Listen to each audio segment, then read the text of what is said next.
తెలుగుదేశం ప్రతిపక్షంలో ఉన్న అధికార పక్షంలో ఉన్న ఎప్పుడు చేనేత కార్మికులకు పోరాడిన పార్టీ తెలుగుదేశం పార్టీ అని మరొకసారి స్పష్టం చేస్తున్నా.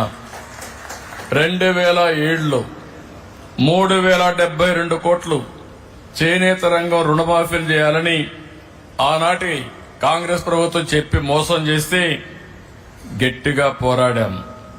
ఇప్పటికి కూడా నాకు గుర్తుంది. 2000 మేము పోరాడిన పోరాట ఫలితంగా 2011 ఆనాటి ముఖ్యమంత్రి రోసయ్య గారు చీరాల్లో మేము వ్యతిరేకంగా ఉద్యమం చేస్తే 109 కోట్ల రూపాయలు మాఫీ చేయించాం. అది చాలదని 110 కోట్లు చేయకపోతే 2014లో అధికారంలోకి వస్తానే 110 కోట్ల రూపాయలు రుణమాఫీ చేసి చేనేత కార్మికులకు ఇచ్చిన మాట నిలబెట్టుకున్నాం. ఈరోజు మీరు ఒకసారి చూస్తే ప్రతి ఏటా 2014 నుంచి 250 కోట్ల రూపాయలు బడ్జెట్ కేటాయించాం. 90,795 మంది కుటుంబాలకి 100 యూనిట్లు కరెంటు ఉచితంగా ఇచ్చాం. ఆ రోజు మీరందరూ అడిగారు, చేనేత పరిశ్రమలో చాలా సమస్యలున్నాయి, చిన్న వయసులో అనారోగ్య సమస్యలు వస్తున్నాయి, మగ్గం పైన కూర్చుంటున్నాం, కడుపులేకు నూలంతా ఎడుతుంది, దానివల్ల ఇబ్బందులు వస్తున్నాయంటే 50 రూపాయలకే పింఛన్ ఇచ్చిన ఘనత, పెన్షన్లు ఇచ్చిన ఘనత తెలుగుదేశం ప్రభుత్వాన్ని చెప్పి మరొకసారి గుర్తు చేస్తున్నా.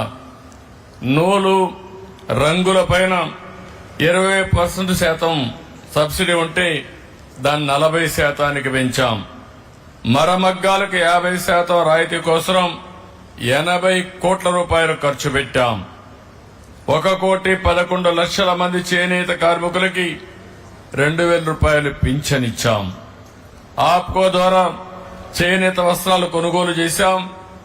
అంతర్జాతీయ మార్కెట్ క్రియేట్ చేశాం. ఎక్కడికక్కడ దీన్ని ముందుకు తీసుకుపోయే పరిస్థితికి వచ్చాం. ఆదరణ 2లో 60,000 మంది పనిముట్లు, 70,000 మగ్గాలకి మోటార్లు కూడా ఇప్పించాం. ఇంకొక పక్కన 70,000 మంది చేనేత కార్మికులకి మోటరైజ్ జకార్డ్ లిఫ్టింగ్ మెకానిజం సదుపాయాలు కల్పించాం. 55,500 మంది చేనేత కార్మికులకి 26.62 కోట్ల రూపాయలు రుణం ఇచ్చాం.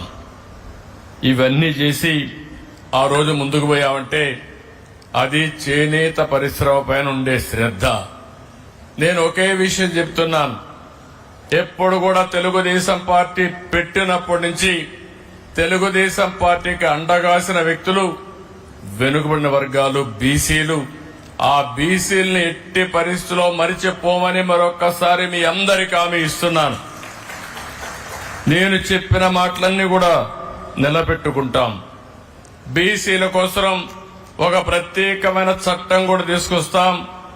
ఆ చట్టం బీసీ రక్షణ కోసం పనిచేసే విధంగా తీసుకొస్తామని చెప్పి కూడా నేను మీకు తెలియజేస్తున్నాను.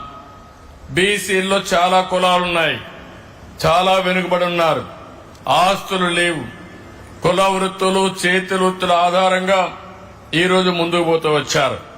అందుకే ఈసారి బీసీ సబ్ ప్లాన్ కి 5 సంవత్సరాల్లో 1,50,000 కోట్ల రూపాయలు ఖర్చు పెడతామన్నాం. ఇది పెట్టి మీ జీవితాల్లో వెలుగు తీసుకొచ్చే బాధ్యత తీసుకుంటామని చెప్పి కూడా నేను మీకు తెలియజేస్తున్నా.